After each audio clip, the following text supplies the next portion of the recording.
Hey guys, welcome back to my channel, or welcome if you are new. My name is Blessing. Have you missed me? Because I have missed you too. If you haven't missed me, it's simply because you're not subscribed to the channel. So let's rectify that situation so we can move forward with good vibes. Okay. Anyway, so today I'm going to be telling the creation story, the Yoruba creation story, how the Yoruba land was founded, how it was created, all that good stuff, you know. So get comfortable, grab a cup of tea, and let's get into it. So in the beginning, according to Yoruba folklore, in the beginning there was only the sky above and marshland and water beneath. There was the ultimate supreme being, which was Olorun, or referred to as Olorun, and he ruled over, the skies and everything there, and he had other mini gods there with him. These mini gods were the Orishas that ruled along with him, but Olorun was the supreme being. So he ruled the sky, and the goddess Olorun, she ruled everything below the sky. There was one mini god called Obatalá. He was a mini god who also lived with Olorun in the skies. And for a long time, from the beginning of time, all the mini gods had dwelled in the skies with Olorun, and there had been nothing below the skies.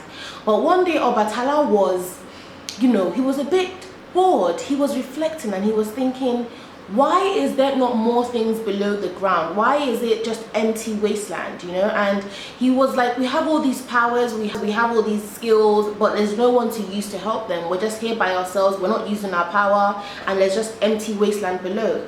So he asked the permission of Olorun, which is the supreme being, if he could be allowed to go down to earth or go down to the empty space and create dry land and create other beings, human beings or creatures, to inhabit the dry land, that they can interact with the gods and that they can use their powers to help and to guide. Olorun gave him permission to do so. So Obatalá decided to go to Orunmila. Orunmila was the oldest son of Olorun. He was also the god of prophecy.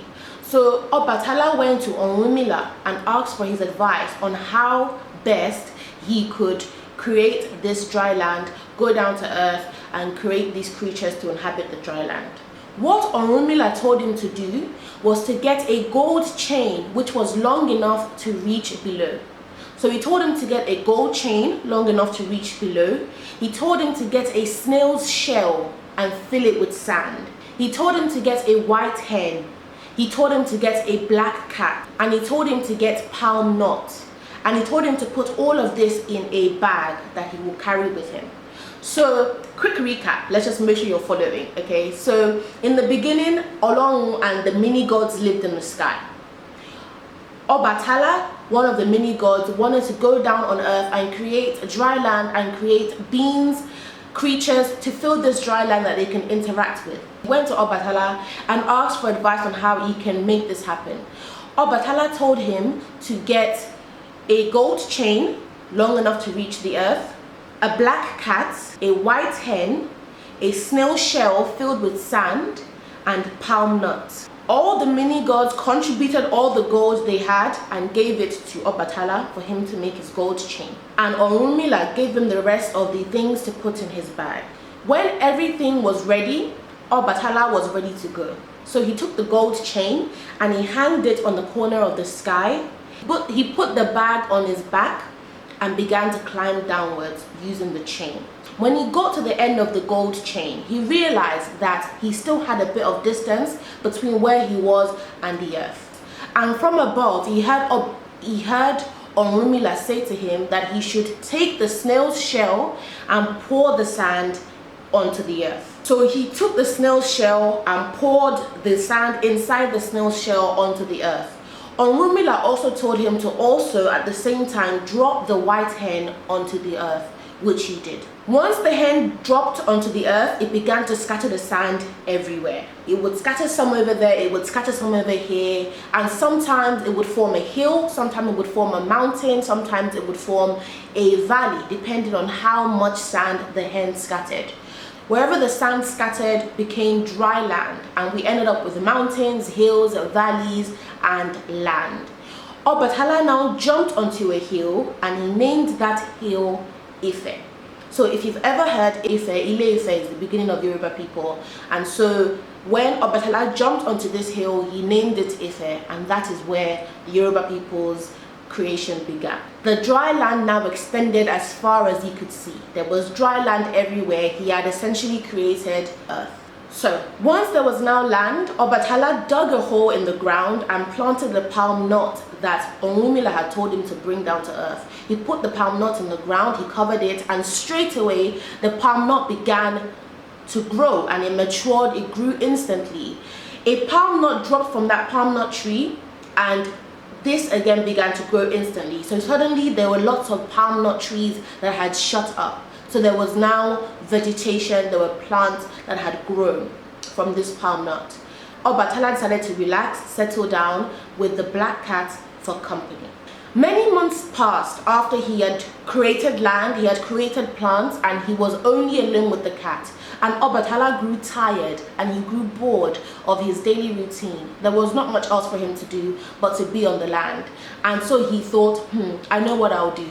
I will create human beings that I can interact with. He began to dig into the sand, and he soon came across clay, and he started to mold people out of the clay. So he began to mold people. He began to mold people out of this clay. After a while, Obatalá got tired of this task and he decided to take a break. He wanted to rest from creating people. So he paused that activity and went away. He then thought, okay, it's a hot day, I'm tired. Let me make some wine from a palm nut tree. So he made some wine and began to drink wine after wine after wine. He did not stop. He was just drinking lots of wine. After he had become drunk, and he did not realize because he didn't know that the wine would make him drunk, he now went back to creating the figures he was creating. But because he was drunk, he made many imperfect figures.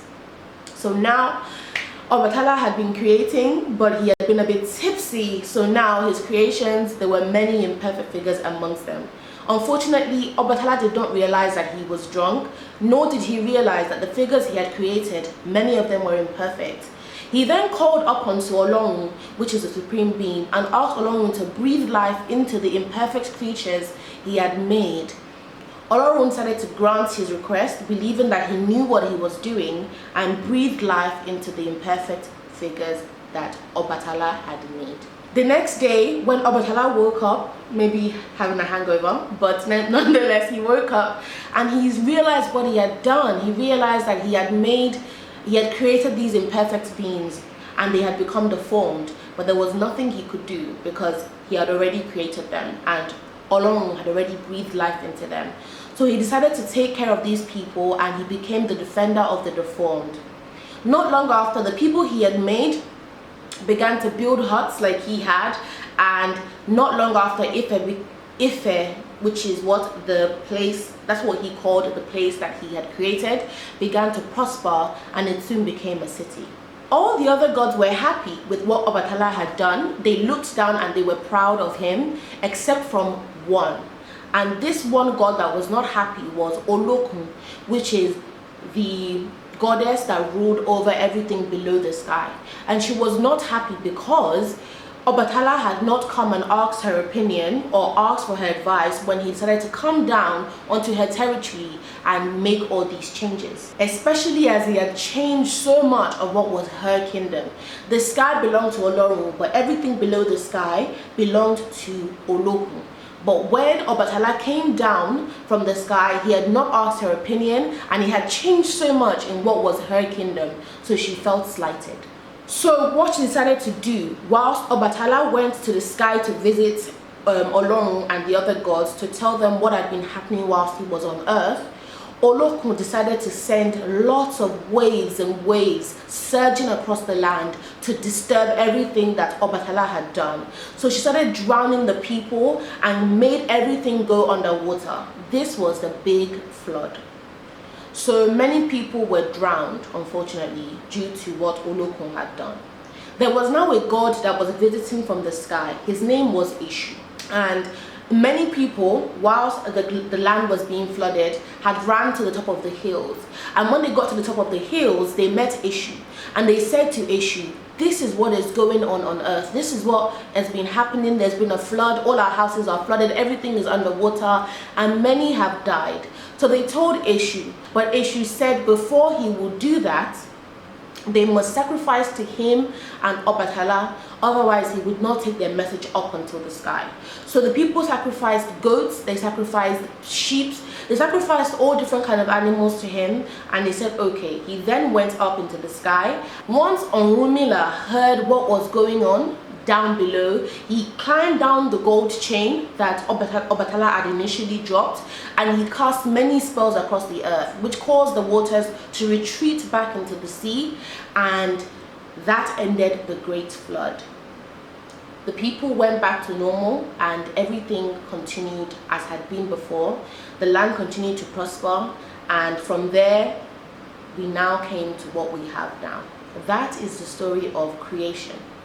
Now this story has many versions, it has many variations. Some know it as the gold chain.